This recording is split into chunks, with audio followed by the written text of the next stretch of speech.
Oh là là là là, il y a tellement de choses à dire sur ce qui se passe en Haïti. Tous les jours, il se passe quelque chose. Le blindé qui a été pris par les bandits lors de l'opération à Village de Dieu, eh bien les bandits l'ont remis aux policiers. Il y a aussi un chef de gang qui est décédé à l'hôpital. Je vais vous dire qui est ce chef de gang. L'ancien président Jean-Bertrand Aristide a pris la parole lors d'une remise de diplôme. La famille du policier qui a été charcuté continue de demander aux bandits, enfin bref, à tout le monde de vouloir récupérer le corps. Un concessionnaire à Delma, pas loin de l'aéroport, a été pris d'assaut par pas mal de personnes. Le concessionnaire en question s'appelle Universal Motors. Il a pris feu, pas mal de gens ont volé des batteries, enfin bref, plein de choses, même des véhicules ont été volés. Il y a aussi Fantôme 509 qui ont libéré des policiers qui étaient emprisonnés. Enfin bref, il y a énormément de news, je vais tout vous expliquer dans cette vidéo. Comme d'habitude, c'est très important de lâcher un maximum de pouces bleus si vous voulez que je continue à vous parler d'actualité en Haïti, ok? Donc sans plus tarder, let's go pour les news.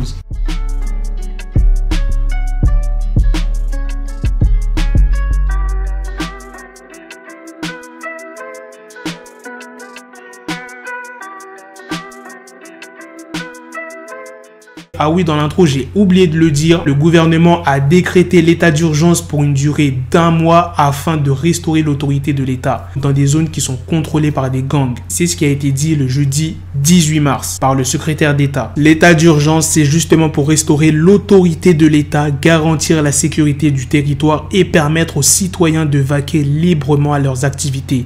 C'est ce qu'a expliqué l'AFP France Exantus. L'état d'urgence s'applique à 3 quartiers de la capitale et une section communale de province qui sont contrôlées par les gangs. Mais le document indique que la mesure pourra s'étendre à toute autre zone rouge identifiée par le Conseil supérieur de la police nationale. Le secrétaire d'État a dit que on ne pense pas que ça va être l'ensemble du territoire, mais ça peut arriver que 2 ou 3 bandits essaient de contrôler une portion du territoire.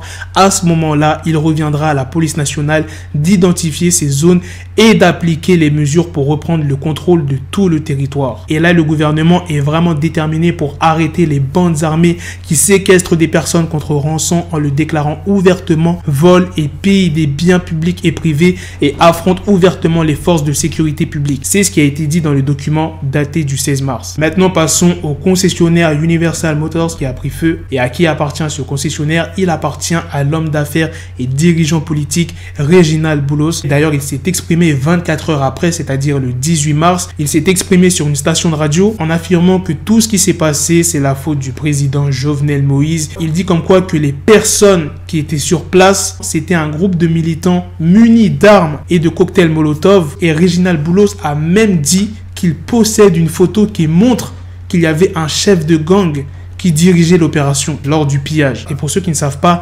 Réginald Boulos finançait la campagne présidentielle de Jovenel Moïse. Donc c'est peut-être pour ça que son concessionnaire a été pillé, incendié, parce que énormément de personnes en ont marre du président. Du coup, ils ont remis la faute sur Réginald Boulos parce qu'il a financé la campagne de Jovenel Moïse. Il a aussi dit « Je ne m'attendais pas à ce que cela arrivait, mais je comprends qu'il soit arrivé. » Le chef du gang de Simon-Pelé, qui s'appelle Israël, a été accidentellement tué par son arme le mercredi 17 mars. Et selon des sources proches du présumé chef de gang, il aurait reçu un projectile dans le cou et son arme est tombée et il y a un coup qui est parti. Par la suite, il a été conduit d'urgence à l'hôpital de l'Ofatma de Cité Militaire, mais il est quand même décédé. Et ce gang-là en question, il se situe pas très loin du concessionnaire Universal Motors. Pendant que des gens étaient en train de piller, eh bien, il y a une dizaine de personnes qui ont été tuées en début d'après-midi, c'est-à-dire le 17 mars, par le gang de Simon-Pelé. Maintenant, passons à l'autre news sur le blindé qui a été remis à la police. Le directeur général de la police nationale, Léon Charles, s'est exprimé parce qu'il y avait pas mal de rumeurs qui circulaient comme quoi que la PNH était entrée en négociation avec les bandits de Village de Dieu afin de récupérer le blindé. Il a dit quoi? fois, la police a été informée que le blindé a été abandonné à un endroit. En compte du danger que représente ce matériel pour la population, nous avions pris toutes les mesures de sécurité au-delà de toute considération pour aller le chercher. Quant au corps des policiers qui sont toujours dans le village, la police ne ménagera pas ses efforts pour les récupérer. Cependant, les moyens qu'elle devra utiliser pour atteindre ces résultats ne doivent pas mettre en danger les policiers. Pour ce qui est de Karl-Henri Boucher, qui est la personne qui commandait l'opération Un Village de Dieu, ils ont dit qu'ils allaient s'occuper de son cas, qu'ils allaient régler ça. Tout à l'heure, je vous ai dit que les membres du Fantôme 509 ont frappé. Léon Charles s'est exprimé là-dessus. Il dit comme quoi que les membres du Fantôme 509 profitent de la situation pour semer la pagaille dans plusieurs zones de la capitale. Et pour finir, il se dit déterminé à travailler pour faire la lumière sur ce qui s'est passé au Village de Dieu. Maintenant, parlons de l'ancien président haïtien Jean-Bertrand Aristide. Mais avant d'expliquer ce qu'il a dit, je vais vous faire un court résumé. Jean-Bertrand Aristide, il a 68 ans. Il avait été évincé du pouvoir en février 2004 et s'était exilé en Afrique du Sud.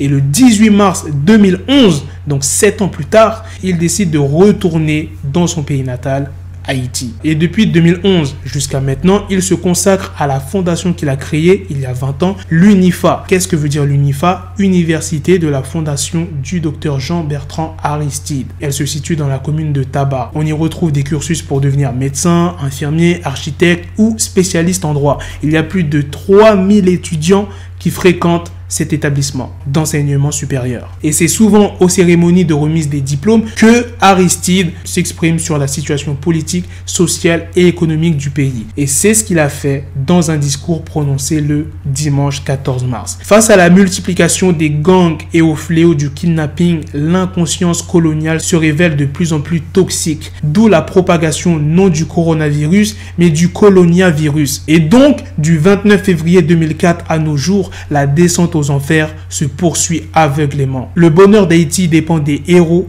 et non des zéros. Les héros adorent la dictature, les héros préfèrent la démocratie. Aimez-vous les héros barrés? Aimez-vous les héros? Alors, et ensuite, il a dit quelque chose en créole que je n'ai pas compris. Je vais pas vous mentir. Voilà tout ce qui s'est passé récemment après l'opération du SWAT dans le Village de Dieu. Dites-moi dans les commentaires qu'est-ce que vous en pensez. Moi, ce que je trouve bizarre dans tout ce que je vous ai expliqué, c'est qu'ils ont récupéré le blindé, la police, sans coup de feu. Et quand ils ont récupéré le blindé, vous avez vu quand je vous ai mis la vidéo, il faisait nuit. C'était vers 5h, 6h du matin, si je ne dis pas de bêtises. Comment ça se fait? Ils ont récupéré le véhicule, avec les clés bien évidemment, sans coup de feu. Et ils ont dit qu'il n'y a eu aucune négociation avec les bandits de Village de Dieu. Ils décident comme ça, les bandits, de remettre le blindé aux autorités. Moi, je trouve ça bizarre. Hein. Je pense qu'il y aura encore beaucoup de choses qui vont se passer. Pas mal de zones ont été mises en zone rouge. Et sur ce, on se donne rendez-vous très prochainement pour d'autres vidéos news. Prenez soin de vous, la famille. Peace. Got the bezel, had to switch my schedule on my dick, she like a Lego, never Lego. Him, I stuck up on me, so I call it Velcro. Till I need my dinero pendejo. Him, my metro, if it's about to peso, like it's Go Diego, make it right on schedule. Got the pistol on me with the dick, extend the bitches in the back, just like a fucking echo. Hey, that bitch told me you got pencil dick. She grip on my dick like a selfie stick. I got a big gun, I need help with it. To wet your babe up, Michael fell with it.